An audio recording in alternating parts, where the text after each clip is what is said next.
Good riddance.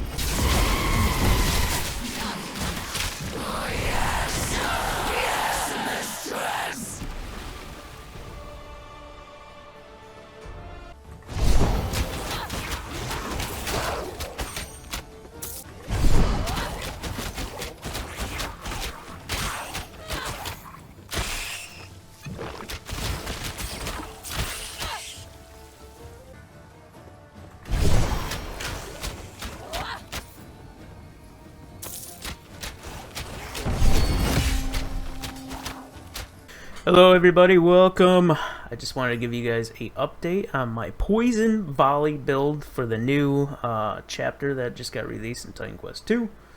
So let's get on into it. I'll start off with the gear like I always do. Now, I only came across one upgrade, and the funny thing is it was the necklace that I got to upgrade. But if you guys have been following this build, the bow has not changed.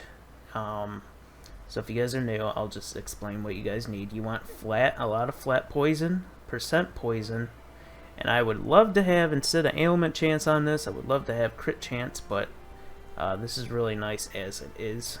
But try to get crit chance if you can. That's what you want to look for. Everything else is great on this. So let's go into the armor. You want vigor and agility or intelligence, and then whatever else resistances you're missing, that's what you want. And then for all of the rest of the pieces, I recommend trying to get the, I forgot what this, oh, infrequent. I was getting my games messed up. I almost said shifted. But infrequent is what you want, because you get the poison damage.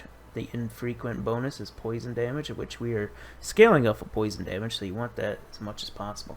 So on this I got knowledge, and of course you can get agility too if you want, or, and you want crit chance. So that's what you want. On your helmet, you want minus energy reserved, and I think you can get well, energy plus energy regeneration doesn't really matter on this build because our cost doesn't really, it's not super cost draining on this build. But that's what you want on here. I would love to get actually you kind of do want some health now in this updates. The enemies do hit a little bit harder, so I guess I would recommend health on this. For pants, you just want movement speed and agility or knowledge or intelligence, whatever. Gloves, you want poison percent and attack speed. For your rings, you want to get flat poison and percent on there, and crit chance if you can. Definitely flat. You can get up to, I think, 30 flat. I'm not sure with the new update. You can probably get even higher flat on rings now. But I just started playing, so I'm not exactly sure what the cap is now. But I know you can get up to 30 on rings. And this is my other ring, in case you guys are wondering. I did happen to get crit chance on here, which is really awesome. And this is my newest upgrade that I got. I got a higher base poison on my belt, which increased my damage by quite a bit actually. But you do want a Venom Heart if you can. If not, try and get a necklace with percent attributes. That's what you want to look for. And here's your potions. I went with a health based potion instead of regen because I want to be able to survive a little bit more. And then here is my energy potion. So a little bit of energy regen in there. Even though you don't really need energy regen, but it's still nice to have. Alright, so let's get on into the stats here. So yeah, I'll go on attributes. You can go 50-50. This is just to have all the requirements to wear your gear. As long as it's dipping into cunning, you're good, because you want to get that poison damage in cunning. So knowledge dips into cunning, agility dips into cunning. You can also go a tiny bit into vigor because it dips into cunning too as well. But if you go vigor, yes, you'll get more health, but you're not going to get as much damage. So agility or knowledge, and that's what you want on your gear too. Agility or knowledge, doesn't matter which one. And vigor if you can get it on your, you can only get it like on your chest piece though. Alright, let's go into masteries. Well, actually core, because that's our main ability right here, which is this right here. So volley, and that's why I call it volley, and then poison, because we're scaling off of poison. So you want 3 into here, and then we're converting all our damage into poison with toxicity, so you definitely want this. Plus we're getting 15% weapon damage every second, which is awesome. Additional little bonus right there. And then we're also getting 30% weapon damage as extra vitality damage. So also good. And then you do have an option to get stacks of rage too if you want. Well, that's up to you if you want to sacrifice 1 vitality for rage. But I'll explain rage in a little bit and what I do for rage. Alright, so, and then our dodge, which is what we use quite a lot as our dodge to get more damage. We're getting more attack speed when we dodge. We're also getting more damage and crit chance when we dodge. So you want these 2 as well. Now, let's go into the rogue. And this is going to be our aura preparation. You're going to want all this. So venom just for the more base damage. You're getting our crit chance up a little bit more with this. And I just was fooling around with a shadow dagger. You don't exactly have to get this, but I was just kind of messing around with it. Mark, you're going to definitely want Mark. Have a little bit of shadow damage in there.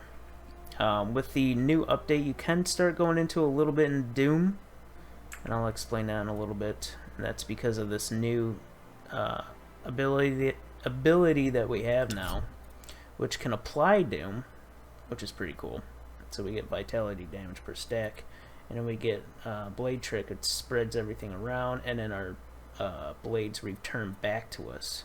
So I have a chance to inflict Doom. That's just all I use it for, just inflicting Doom for a little bit more vitality damage. But yeah, you can start kind of doing stuff with that too. Alright, so the reason why we mark stuff is because of these passives over here. This one right here. This will increase our damage by 78% per mark or whatever. And we also get a lot of crit chance too on a marked enemy, and we minus the resistances. And then you want sleight of hand to increase your weapon damage. I went into attack speed and crit chance. And down here we want to accelerate, so crit chance, crit multiplier. Then we went into deft hands, so we can get some crit chance. Then we want a toxic, because we're scaling up a toxic. You want to get poison damage right here, and shadow spell right here, because you're getting that 10% poison damage for that little passive bonus right there. And then for the new passives, we went into surgical precision for a crap ton more multiplier. So this is really, really, really nice. And now that we have crit chance, or higher crit chance now, and multiplier, we could start doing the good thing about this build now is we could start doing super crits, which are like higher damage than regular crits. So it's really awesome. As you can see in my clips, I was doing a lot of super crits, which is like the orangish red numbers that you see. So pretty awesome. This build has yeah, took a really big turn for the better. Alright, so let's go into warfare. So our abilities that we're using is Doomhorn to lower their resistances. And we get a tiny bit increase. It's only 60, or no, 40% increase attack. Just not too much, but just keep in mind it's only for 1 second. But Frail is really nice too as well. And then we have Stomp to generate our initial rage. But right now I can stay at 7 rage, and I'll kind of explain that too in a little bit. But our new ability that replaces, we used to use Vanish, but Vanish and Valor share the same cooldown. So we can't, well, you could still use Vanish if you want, but I recommend Valor because it's a whole lot better, and it does exactly the same thing. Now you can use Vanish if you're trying to do something with flow and gain and stuff like that, go for it. But we're not using flow in this build. So Valor is really awesome, because when you use it, you get 15% total damage, 30% movement speed, and on top of that, you get more damage when the sword comes down. And on top of that, we can get more attack speed, more movement speed. We can get regen. then we can get the same amount of crit chance and multiplier as Vanish. So if you go into here and you get this, you get the same amount. So it's really awesome. Plus we can get a lot more damage. Now if you take Frenzy, you are going to be taking 8% more damage, incoming damage. But you can also go into Sword Damocles or Damos, whatever you had. Damocles, I don't know how you say it. But if you do take this, when this sword comes down, it is going to do damage to you. Unfortunately, it one-shotted me, and this is what happened right here. So, oops. But if you're constantly running, you can take this sword move right here. You do a crap ton more damage, but you gotta dodge that sword when it comes down, because it's most likely gonna one-hit you. If you're tanky enough, you can go ahead and run it if you want. But I recommend at least 1 point into Frenzy, because at 30% for 1 point, and you could go into Enhanced Duration if you want a longer duration, or if your crit chance is already super good and comfortable. And like if you got it on your rings and you got it on your bow and you got more on your shoulders, you can go into even more damage with Frenzy, or you can get more regen if you want. This is all optional. Everything on here is really good. All in all, Valor is a really strong, awesome skill to use. So definitely pick it up. It's great.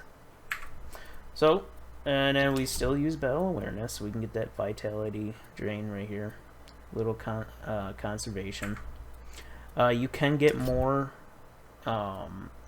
conservation if you don't want to play around with Doom like I was.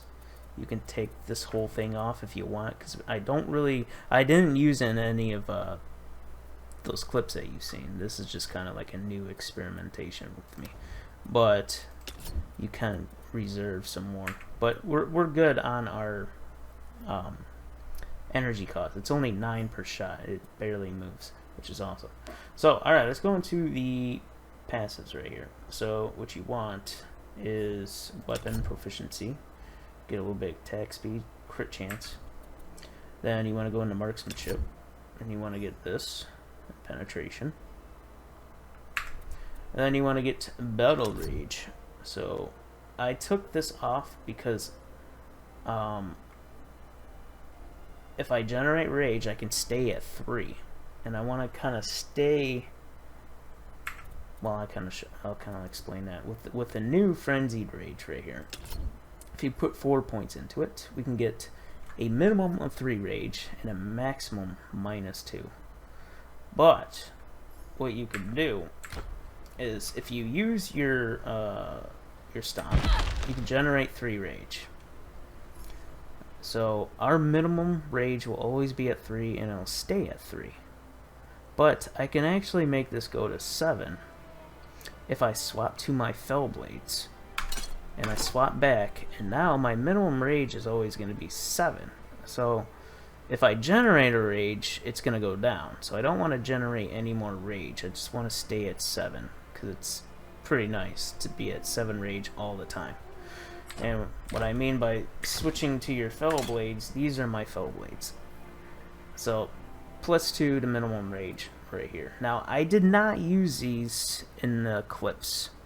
And the reason why I did not use these in the clips is because I think they removed minimum rage on the Fell Blades. So I didn't want to misguide you guys. So I'm not sure if these are like legit anymore. I mean, I got them legit, but I think they nerfed Fell Blades, so don't expect to get Fell Blades anymore, because if you look right here, it does not have minimum rage anymore. So I don't know if this is a bug, because I didn't see it in the patch notes. So I'm not sure if they took it away or if it was just a bug or something. I don't know.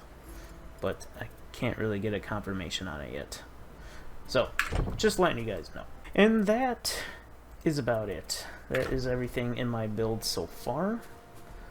The campaign's been really nice to breeze through.